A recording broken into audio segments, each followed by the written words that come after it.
LB Sriram గారు మీ తర్వాత చేశారా వంశీ గారి తర్వాత నా తర్వాత నాకు వాళ్ళు నేను వాడు ఆగర్భ శత్రువులు నాటక రంగంలో నాటకం ఇష్టమే నాటకం అట్లా వాళ్ళ మంచి టీం అది మాది కూడా మంచి టీం. ఎంత టఫ్ ఉండేదంటే ఒక పరిస్థితిలో వాడికి ఉత్తమ ప్రదర్శన, నెక్స్ట్ పరిస్థితిలో మాకు ఉత్తమ ప్రదర్శన, నెక్స్ట్ పరిస్థితిలో వాడికి ఉత్తమ ప్రదర్శన, నెక్స్ట్ పరిస్థితిలో అలా కొట్టుకుని ఉండడం. బేసిక్గా సీతాఫలం అండి ఇద్దరు మేము కొన్నాళ్ళు అక్కడ ఉన్నాం. అట్లా బాగా పరిచయం. పైగా ఆడు కొంచెం లేట్గా వచ్చాడు. నాకు ఆస్కార్ మైల్డ్ అని నేనే పెట్టే పేరు. నేను స్పీడ్ వాడు స్లో. అందుకని నేను వంశీతో దెబ్బలాడా. కనకమహాలక్ష్మి అది పెద్ద ఇన్సిడెంట్. దెబ్బలాడి వెళ్ళిపోయిన తర్వాత వీణి పెట్టుకున్నా కూడా నా అవసరం వచ్చేది. అప్పుడు నేను నాది చూపించుకోవాలి, రోజుకో గంట వస్తానేమండి. ఆ గంట వచ్చినప్పుడు ఇతను తొందరగా చేయండి, స్పీడ్గా చేస్తాడు బాగుందని, మీరు కూడా ఉన్నారంటే అతను ఆస్కార్ మైల్డ్ అండి, డోంట్ వరీ అనేవాడు. బట్ తర్వాత మేము ఇద్దరం చాలా మంచి మిత్రులు. వాడు కమిటెడ్ ఆర్టిస్ట్. అంటే ఇక మన ఊరు ఈశ అలాంటి సినిమాలు, సొంత ఊరు అట్లాంటి సినిమాల్లో ఇంకా మోస్ట్ కమిటెడ్. వాడు లిమిటెడ్ ఆర్టిస్టు, కమిటెడ్ ఆర్టిస్ట్. వాడికి ఇంతే ఉంటుంది. అంతా చక్కగా చేసుకుంటాడు. బేసిక్గా వాడి గృహప్రవేశానికి నేనే ఫస్ట్ మ్యాన్ టు. వాడు ఇప్పటికీ చెప్పుకుంటాడు, లంకా భరణి అని పిలుస్తాడు అన్నమాట నన్ను. అంటే నేనే ఉండి అందరిని ఆహ్వానిస్తున్నాను అనమాట. ఇంత ఆత్మీయమైన మనం. అలాంటి ఎల్బి గారికి మరి వంశీ గారితో ఎందుకు ట్యూన్ కాలేదు? ఎందుకు చాలాసార్లు చెప్పారు కూడా ఆయన, ఏంటి టార్చర్ చేశారు అంటే ఇతను సౌమ్యుడు. సౌమ్యుడు అంటే నేను సౌమ్యుడినే. ఇప్పుడు అతన్ని భరించడం చాలా కష్టం. వంశీ గారి తత్వాన్ని పట్టుకుని ఫాలో అవడం. అతను అంటే కొడతాడు తిట్టడం కాదు. అతను కొంచెం నచ్చకపోతే ఒకలా ఉంటుంది, నచ్చితే ఇంకోలా ఉంటుంది. నాకు అతని సంస్కృతం నాకు వచ్చు అని తెలిసి నన్ను ఎత్తుకుని పెట్టేసుకున్నాను. అతనికి కొన్ని ఉంటాయన్నమాట. వీడికి ఇంగ్లీష్ వచ్చు అంటే గౌరవిస్తారు చూసారా, అట్లాగా సంస్కృతం వచ్చు అంటే తన గౌరవం వంశీ. అయితే ఒకటేంటంటే నేను నన్ను ఎప్పుడో తిట్టాడు, అప్పుడు కుట్టాడు, పడలేదు అంటే అందరికీ చూడు కాదు. నేను వంశీకి దాదాపు 7 సినిమాలు రాశాను. సో తిట్టాడు, పుట్టాడు, ఏడ్చాను అవన్నీ అంటే నాకు డైరెక్షన్ చేశాక నాకు అర్థమైంది. ఆ సమయంలో తిడుతున్నాను తెలియదు. నాకు సినిమా కావాలన్నప్పుడు పక్కన తిడుతున్నామా, కుట్టున్నామా, తొక్క, అన్నం మానేసింది ఏమి ఉండవు. అది చాలా సినిమా ఇండస్ట్రీలో ఎదిగే క్రమంలో పరమ చిన్న విషయం. చూని కాకపోవడం అంటే నువ్వు మనం సినిమా ఈజ్ బేసిక్ అడ్జస్ట్మెంట్. జీవితమే ఫస్ట్ పాయింట్. అడ్జస్ట్మెంట్ లేకపోతే వర్కౌట్ కావాలి. అతిగా ప్రేమించుకున్న వాళ్ళు 3వ రోజు ఊడిపోతారు. అడ్జస్ట్మెంట్ వాడు గ్రహించినప్పుడు నువ్వు తగ్గాలి. ఆ బేసిక్ అదే దాన్ని డైలాగ్ని మన సముద్రంలో డైలాగ్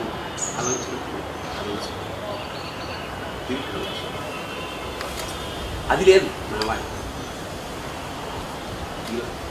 ఎలాగైనా బతికేయాలంటే ఇలాగే బతకాలనుకుంటున్నా అనేది ఎంతో లైన్. అలా బతకాలను ఎట్లుంటుందంటే దర్శకత్వం అనే చేసిన వాడు చేశాడు కాబట్టి దర్శకత్వంలోకి ఇచ్చాక ఈ తిట్టడాలు కీలకటి చాలా చిన్న విషయం అసలు మర్చిపోతాడు. తిట్టినప్పుడే మర్చిపోతాడు. అది మనం వీడు సెన్సిటివ్. ఇప్పుడు డక్కాముక్కీలు మరి అంత తినలే, అంత లిమిటెడ్ బ్యాచ్ కదా మనం, అంత బండా భయ కాబట్టి నన్ను నేను ఏడ్చి స్క్రిప్ట్ చిరిగిపోతుందని బాల్పెన్తో మొదలెట్టా. దానికి ఏమంటారు? అయితే అది దట్ వాజ్ ఎ కంప్లైంట్ అప్పుడు. ఇప్పుడు కాదు. నాకు రియలైజ్డ్ ఇండస్ట్రీలో ఇండస్ట్రీ కాదు, ప్రపంచంలో ఎవడు ఏది చేసినా 100% ద్వేషంతో కాదు, అవసరార్థం గత్యంతరం లేక చేసే క్రియలే ఉంటాయి తప్ప ఈ నాశనం అంత టైం లేదు ఇక్కడ ఎవడికి పక్కన ఇప్పుడు ఇవాళ. సో అది నెగ్లిజిబుల్ థింగ్. ఎవడని తిట్టాడు ఎప్పుడైనా నేనేమన్నా అనుకుంటున్నాము నా సభాముఖంగా నేను అన్నా, వంశీ నన్ను ఇట్లా టార్చర్ పెడితే కళ్ళు నీళ్ళు గారే అని అప్పుడు అనుకున్నా. ఇప్పుడు చాలా అమాయకంగా ఆ పాటికి పెట్టకపోతే నేను ఇంత రాటు తెలియవాడిని. I'm thanks to Vamsi. Okay, but ఇది హిపోక్రసీ లేకుండా చెప్పండి ఆన్సర్. మీరు ఒక స్టేజ్లో కోట శ్రీనివాస్ గారికి కాంపిటీటర్గా ఫీల్ అయ్యారు. అతనికంటే నేను గొప్ప నటుని అవ్వగలను అనే పరిస్థితిలో మీరు ఫీల్ అయ్యారు, నిజమేనా?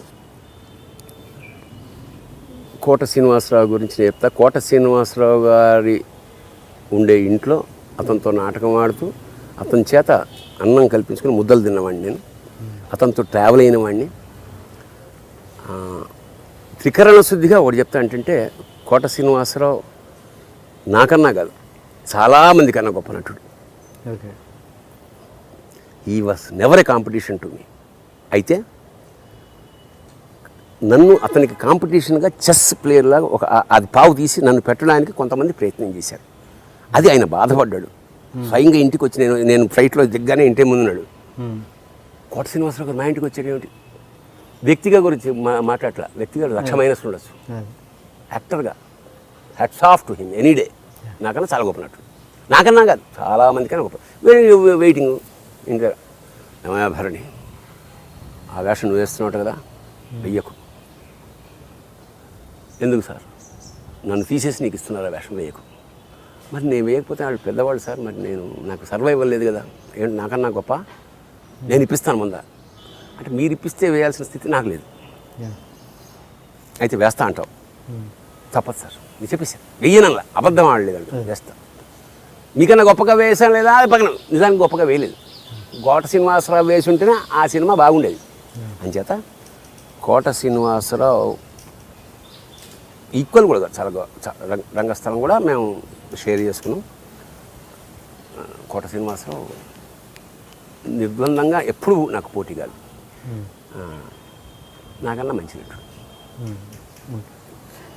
ఎందుకు అది ఆ సినిమాలోంచి ఎందుకు వద్దనుకున్నారు కోట గారు? వాళ్ళకి ఏదో ప్రాబ్లమ్స్ వచ్చాయి, వాళ్ళ డబ్బా ఒక్కొక్క వ్యక్తి డబ్బు అంటాడు, క్యారెక్టర్ అంటాడు. అది అతను వచ్చాడు, మీరు వేయాలి వేషం అండి.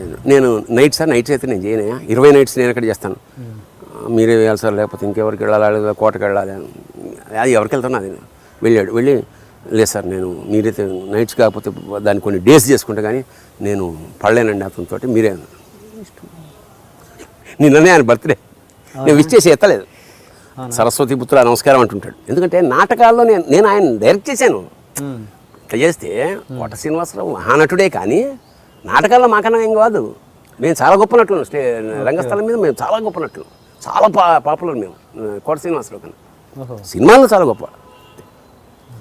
ఏంటి తేడా అక్కడికి ఇక్కడికి అంటే మా పాత్రలు. ఇప్పుడు అతనికి క్లిక్ అయిన తర్వాత మంచి పాత్రలు వేస్తారు, మంచి పాత్రల వల్ల ఎలివేట్ అవుతాడు. ఇప్పుడు అంతే కదా. ఇప్పుడు ప్రకాష్ రాజ్లా చేసేవాళ్ళు చాలామంది ఉన్నారు, కానీ ప్రకాష్ రాజ్ కోసం రాసే పాత్రల వల్ల అతను ఎలివేట్ అవుతాడు. అది అంతే కెపాసిటీ ఉన్న పక్క వాళ్ళు కూడా రాణించలేరు, పాత్ర వీక్ అయితే, బలహీనమైన పాత్ర. మరి మీకు కోట గారికి ఇచ్చిన పాత్ర మీకు ఇచ్చారుగా, ఇప్పుడు ఏదైతే సిచ్యువేషన్ చెప్పారో మీరు, అది నేను చేయలేకపోయా ఆ స్థాయిలో. ఆడు కొన్ని పట్లు ఉన్నాయి, కొంత గాంభీర్యం కొన్ని ఉన్నాయి, కొన్ని పట్లు నేను ఇప్పుడు అతడిలో నా వేషం అతను చేయలేకపోవచ్చు కదా, యమనీల్లో వేషం అతను చేయలేకపోవచ్చుగా.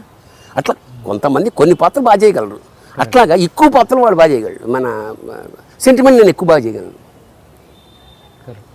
అట్లా, అంతే తప్ప. అండ్ మీ దగ్గర సుంకర రమేష్ అని ఒక డ్రైవర్ అప్పట్లో ఉన్నారు, ఆయన మీ దగ్గర ఉండి అంటే మేము చాలా బాగా చూసుకునే వాళ్ళని ఆయన్ని మీ దగ్గరే ఉండి ఇల్లు కొనుక్కున్నాడు, కారు కొనుక్కున్నారు, ఆయన కూడా ఒక భక్తుడిగా తయారు చేశారంట వాడు. అంటే నాతో పాటు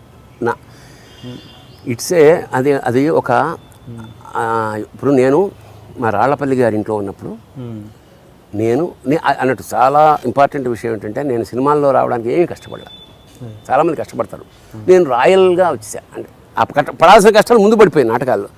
రాళ్లపల్లి గారు ఉన్నారు, ఎంజాయ్ చేశా, వేషాలు రైటర్ని అయ్యా, అసలు ఏమీ కష్టపడలే, పంపు కింద నీళ్లు తాగాను, ఇలా వెయిట్ చేశాను, ఏమి అబద్ధాలు, హాయిగా ఎంజాయ్ చేసి వదులుకున్నా. వద్దు నాకు వేషం, వద్దు నాకు సినిమా అనే స్థితికి నేను ఉన్నా.